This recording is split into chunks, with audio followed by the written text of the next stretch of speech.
ओम श्री परमात्मा नमः। मैं प्रोफेसर हरिहृदय अवस्थी अपने परम पूज्य गुरु जी प्रोफेसर पंडित भगवत शरण शुक्ल वेद मूर्ति तपोनिष्ठ गीता उपनिषद वेद पुराण और धर्मशास्त्र के विशेषज्ञ के साथ में आप सभी का Awasthi Ayurveda anatomy yoga and spirituality channel पर हार्दिक स्वागत करता हूँ। हम लोग गीता के 14वें अध्याय में हैं और दूसरा श्लोक है और भगवान जो है इस अध्याय के महत्व को बता रहे हैं, तो गुरु जी उसकी गूढ़ व्याख्या करेंगे और हम लोग चलते हैं गुरु जी की ओर। नमोस्तुनंताय सहस्रमूर्तये सहस्रपादाक्षिशिरोरुबाहवे सहस्रनाम्ने पुरुषाय शाश्वते सहस्रकोटियुगधारिणे नमः। कृष्णाय वासुदेवाय हरे परमात्मने प्रणतक्लेशनाशाय गोविंदाय नमो नमः। इस चैनल से संबद्ध सभी विद्वद्गण, जिज्ञासु छात्रवृंद एवं सहृदय सज्जन वृंद और इस चैनल के संस्थापक तथा प्रबंधक आचार्य हरिहृदय अवस्थी जी, गीता ज्ञान यज्ञ के इस अवसर पर आप सबका स्वागत है। हम लोग चतुर्दश अध्याय के द्वितीय श्लोक पर चर्चा करेंगे। कल प्रथम श्लोक हुआ था जिसकी व्याख्या हुई थी, और आज हम लोग द्वितीय श्लोक पर चर्चा करते हैं जो इस प्रकार है। इदं ज्ञानमुपाश्रित्य मम साधर्म्यमागताः सर्गेऽपि नोपजायन्ते प्रलये न व्यथन्ति च।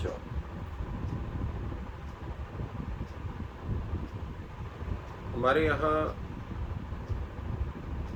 जो मुख्य कथन है शास्त्रों का वह है ऋते ज्ञानान्न मुक्ति।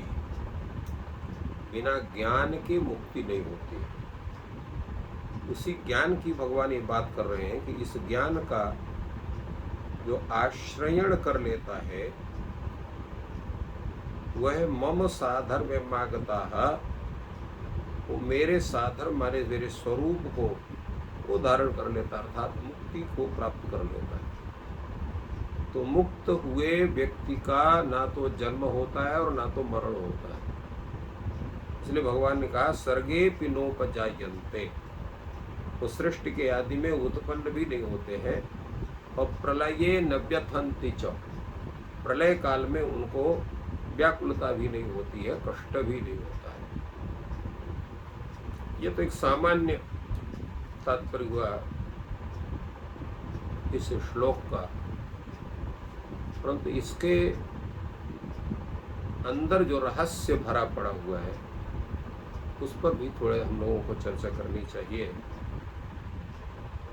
ये ज्ञान कौन सा है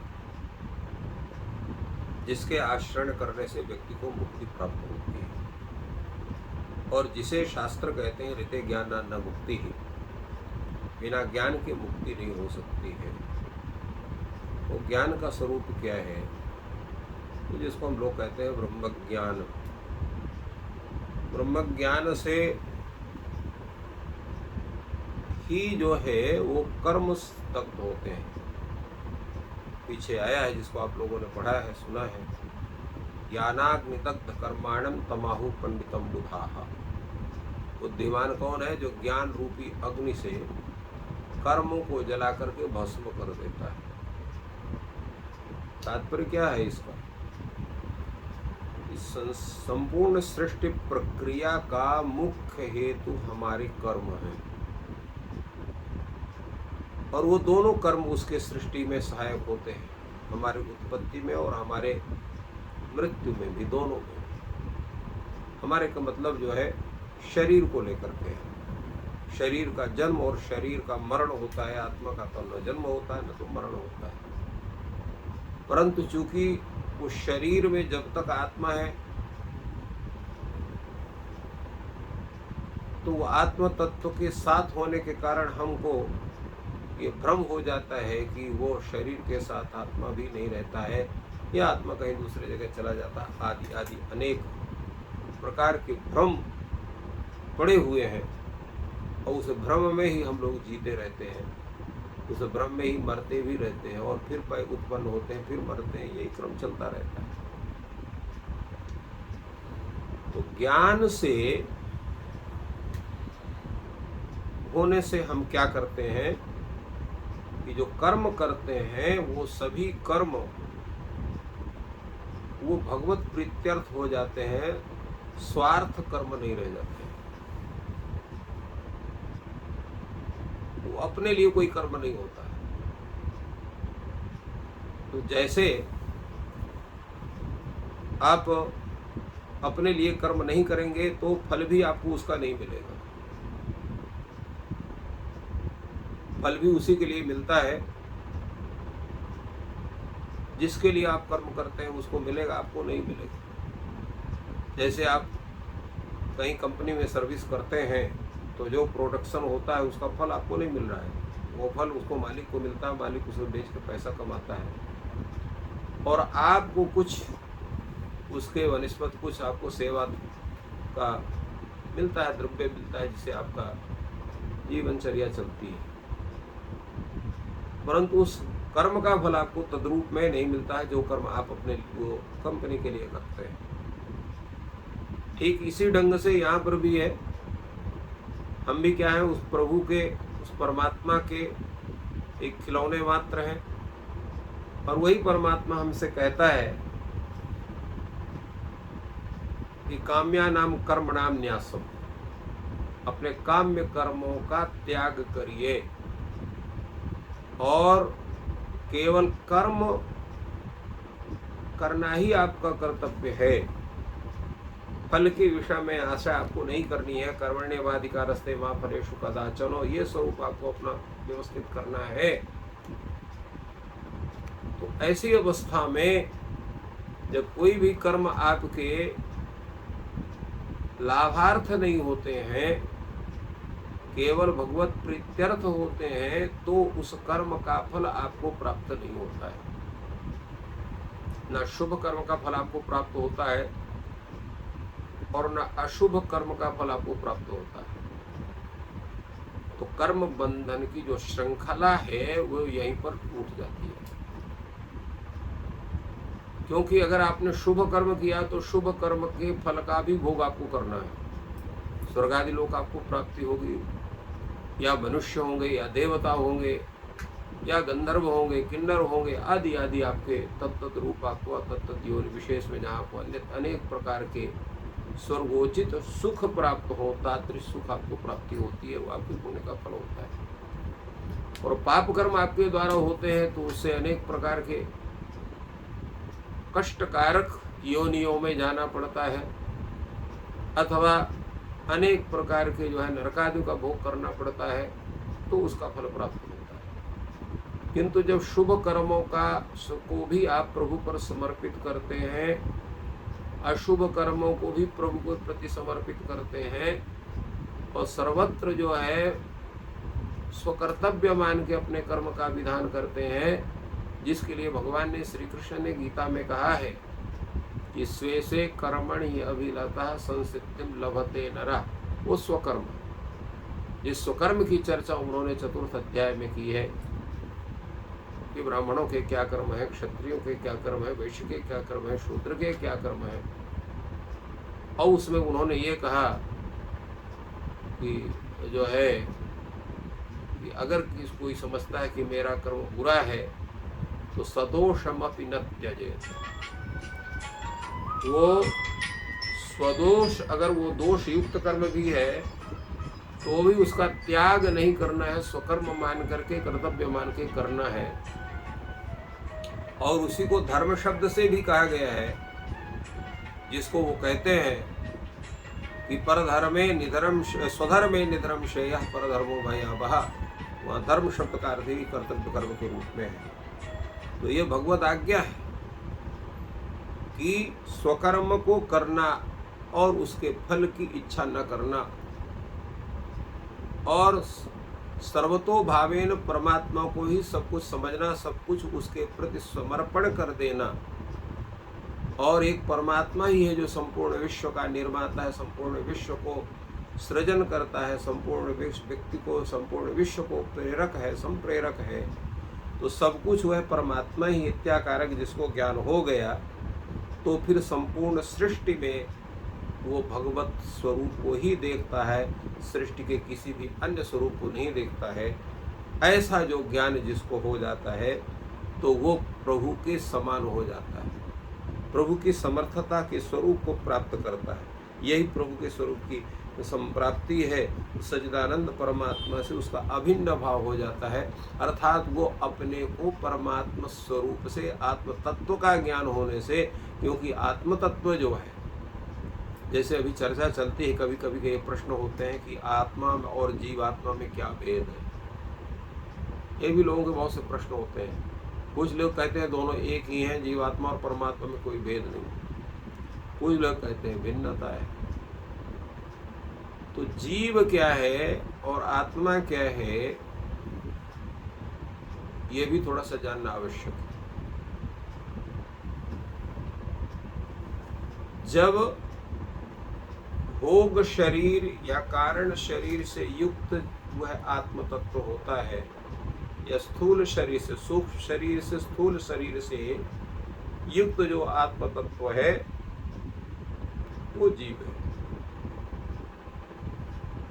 स्थूल शरीर जो है वो तो केवल पंचभौतिक है, जो आप जन्म लेंगे तब आपको प्राप्त होगा। अन्य समय में आपको सूक्ष्म शरीर होता है, जिसके विषय में कई बार चर्चा हुई है, जैसे बुद्धि तत्व, महत्तत्व, जिसको महत्तत्व ही बुद्धि तत्व को कहते हैं, अहम तत्व, पंच तन्मात्राएं, एकादश इंद्रिय, ये जो उसका एक स्वरूप होता है, इतने इन तत्वों को धारण करके,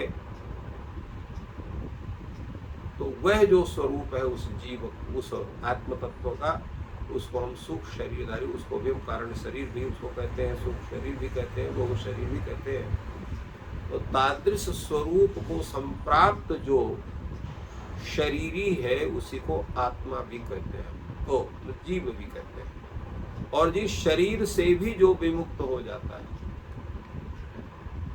वो शरीर भी, जिसको कारण शरीर या भोग शरीर या सुख शरीर जिसको कहते हैं, वो भी शरीर जिसका समाप्त हो जाता है, तो वो विशुद्ध आत्म तत्व है, जो वो परमात्मा तत्व के समकक्ष हो जाता है। इसलिए कहा भगवान ने कि मम साधर्म्य मागता, मेरे साधर्म को प्राप्त होता है। क्योंकि ज्ञान जब तक नहीं होगा तब तक वो कर्म जाल समाप्त नहीं होगा। जब तक कर्म वो जाल समाप्त नहीं होगा तब तक वो जीव भी जो है संपूर्णतः आत्मभाव को प्राप्त नहीं होता है। ये मुख्य तात्पर्य है ये। और जब वो आत्म तत्व उसका स्वरूप हो गया, तो चूंकि कर्म बंधन है नहीं, तो कर्म का भोग भी नहीं है, तो फिर सर्गे पि नोपजायन्ते, वो स्वर्ग के आदि में अर्थात सृष्टि के आदि में उसका वो जो है वो उत्पन्न भी नहीं होगा। क्योंकि उत्पन्न होने के लिए भी कारण है। कारण कौन? कर्म। उत्पन्न होगा तो कहाँ उत्पन्न होगा? किस योनि में उत्पन्न होगा? तो कहा मनुष्य योनि में उत्पन्न। का मनुष्य योनि में होने के लिए भी कारण होना चाहिए, वो भी कर्म कारण होंगे। देव योनि में भी होने के लिए कारण कर्म कारण होंगे। तो कोई भी जब तक कारण उपस्थित नहीं है तब तक कार्य नहीं होगा, क्योंकि कार्य मात्र के प्रति कोई न कोई कारण होता है। तो शरीर के रूप को धारण करने के लिए उसमें हेतु होना चाहिए, कर्म हेतु होता है। शुभ कर्म होंगे तो शुभ शरीर प्राप्त होगा, अशुभ कर्म होंगे तो अशुभ शरीर प्राप्त होगा। इसलिए सृष्टि को भी अनादि कह देते हैं। सृष्टि अनादि है, तो कर्म बंधन ये जल्दी समाप्त नहीं होता है। शास्त्र चिल्लाते रह जाते हैं, हमारी बुद्धियां नहीं बनती है। जैसे गोबर के कीड़े को गोबर ही अच्छा लगता है, उसको फूल अच्छा नहीं लगता है। उसी प्रकार हमारी वासनाएं, जो कर्म की वासनाएं वो समाप्त जब तक नहीं होगी तब तक कर्म करने की जो हमारी लालसा है या हमारी जो प्रवृत्ति है वो दूर नहीं होगी। वो प्रवृत्ति दूर तभी होगी जब कर्म वासनाओं की, जो उस परमात्मा की अहेतु की कृपा होगी और एक श्रेष्ठ गुरु का सन्निधान हमें प्राप्त होगा, जो साधक है, सिद्ध है। ऐसे गुरु का जब सन्निधान होगा और उसकी प्रेरणा से और भगवान की कृपा से जब ये बोध होगा कि जितने भी कर्म करना है वो सभी कर्म हमारे फल इच्छा रहित होकर केवल भगवत प्रीत्यर्थ ही होंगे, तो वो जब वो ज्ञान प्राप्त होगा हमें, तभी वो हमारा जो स्वरूप है आत्मस्वरूप वो परमात्मा के साधर्म को प्राप्त करेगा। इसलिए भगवान ने कहा इदम ज्ञान उपाश्रित्य मम साधर्म मागता, उनके साधर्म को प्राप्त होगा, तद्रूप में प्राप्त होगा। इसलिए उसने कहा ईश्वर अंश जीव अविनाशी चेतन सरल सदा सुख राशि, वो भी सुख का है, क्योंकि भगवान का जो स्वरूप है क्या है, आनंदमय स्वरूप होता है, इसलिए उनको सच्चिदानंद भी कहा जाता है भगवान। तो आनंदमय स्वरूप जब उस जीव का प्राप्त होता है, आत्म तत्व का प्राप्त होता है, तो नारायण साधर्म को प्राप्त करता है, भगवान के साधर्म को प्राप्त कर उनके स्वरूप को प्राप्त करता है, उनकी स्थिति को प्राप्त करता है। इसलिए मुक्ति का भी स्वरूप बताया जाता है, उसमें कहा जाता है सारूप्य, सालोक्य, सामीप्य और सायुज्य, ये 4 प्रकार की जो मुक्तियों के स्वरूप हैं। तो मुक्ति का स्वरूप तभी प्राप्त होगा जब कर्म बंधन की परिसमाप्ति बनती है। कर्म बंधन की परिसमाप्ति में ज्ञान हेतु है, और जब इस तरह से वो उत्तम ज्ञान होगा तब ही साधर्म ईश्वर के साथ उस परम जो है आत्म तत्व का या जीव तत्व का बन सकता है। और तभी जो है उस सर्ग के आदि में उसको जन्म लेने की आवश्यकता नहीं रहती, क्योंकि उसके जन्म के कारणभूत जो कर्म है वो नष्ट रहते हैं। और जब जन्म ही नहीं होगा तो प्रलये न व्यथंति च, प्रलय काल में उनको व्यथा नहीं होगी। अब प्रलये न व्यथंति च का तात्पर्य मुख्य क्या है? इसका तात्पर्य यह है कि जो सृष्टि का प्रारंभ सबसे सृष्टि है, और एक बार इसके प्रलय भी बीच बीच में होते रहते हैं। खंड प्रलय और महाप्रलय 2 प्रकार के प्रलय होते हैं। जो पुराणों की मान्यता है उसके आधार पर जो ब्रह्मा है, तो ब्रह्मा का दिन होता है, जैसे हम लोगों का दिन होता है 12 घंटे का, वैसे ब्रह्मा का भी 12 घंटे का दिन होता है। जैसे हमारी जो है 12 घंटे की रात्रि हम मान करके चलते हैं, वैसे ब्रह्मा की भी 12 घंटे की रात्रि होती है। किंतु उनके घंटे में हमारे घंटे में बहुत बड़ा अंतर है, जिसकी चर्चा पहले हुई है कि ये जो चारों युग हैं, जब 1000 बार ये व्यतीत हो जाते हैं, तब ब्रह्मा का जो है 1 दिन होता है, और इतने ही जब फिर व्यतीत होते हैं तो ब्रह्मा की 1 रात्रि होती है। तो ब्रह्मा के रात्रि का जो काल है उसी को खंड प्रलय काल है। इसी प्रकार ब्रह्मा का जो है सप्ताह होता है, माह होता है, वर्ष होता है, और इसी तरह से ब्रह्मा भी 100 वर्ष की आयु प्राप्त करता है, और इसके बाद ब्रह्मा का भी समय समाप्त होता है, जिसको ब्रह्मा के समय की समाप्ति करने पर महाप्रलय कहते हैं। संपूर्ण सृष्टि का प्रलय हो जाता है। तो वो महाप्रलय की प्रलये न व्यथंति च, प्रलय में उनकी व्यथा नहीं होती। कारण क्या है कि जितने जीव है सभी जीव कभी मुक्त तो होते नहीं है। जब खंड प्रलय होता है तो तत्त उनकी आयु उस दिन समाप्त होती, किंतु कर्म का बंधन उनका समाप्त नहीं होता, तद्रूप में वो रहते हैं। और वो सभी के सभी जो है जितने प्राणी हैं अपने अपने कर्मों के साथ में वो उस परमात्मा के उदर में विराजमान होते हैं। और जब सृष्टि की प्रक्रिया पुनः प्रारंभ होती है तो तत्त कर्म के आधार पर तत्त योनि में उत्पन्न होते हैं। जिसके कर्म है कि जिसको पशु योनि में उत्पन्न हो रहा तत्त पशु योनि में जाता है, जिसके कर्म के आधार उसको कीट आदि योनि प्राप्त है तो कीट आदि योनि में हो जाता है। जिसको मनुष्य योनि प्राप्त हो मनुष्य योनि, देव योनि वाला देव योनि में, पक्षी आदि, इस तरह तत्त योनि विशेष में तत्त कर्म के आधार पर वो जीव उत्पन्न होते हैं पुनः सृष्टि की प्रक्रिया के समय पर वो स्थिति होती है। किंतु जिनको मोक्ष प्राप्त हो जाता है उन्हें पुनः न स्वर्ग के सृष्टि के आदि में उत्पन्न होना पड़ता है और न प्रलय की बाधा से उत्पन्न होने वाले जो कष्ट है उसको भी सहना पड़ता है। ये उसका मुख्य कारण है। इसीलिए हमारे शास्त्र बार बार ये चिल्ला करके बड़ी ऊंची आवाज से कहते हैं, उस परमात्मा में संपूर्ण अर्पण करके और उस परमात्मा के शरणागति को प्राप्त करके और मोक्ष के अधिकारी बनिए। भारतवर्ष में इसलिए 4 पुरुषार्थ बताए गए: धर्म, अर्थ, काम, मोक्ष। धर्म पुरुषार्थ का पहले सिद्धि करिए, फिर काम पुरुषार्थ की, अर्थ पुरुषार्थ की सिद्धि करिए, फिर काम पुरुषार्थ की सिद्धि करिए, और तब इसके बाद मोक्ष पुरुषार्थ की सिद्धि के लिए बताएंगे। और इसलिए हमारे यहाँ 4 जो है वो आश्रमों की उपस्थापना हुई।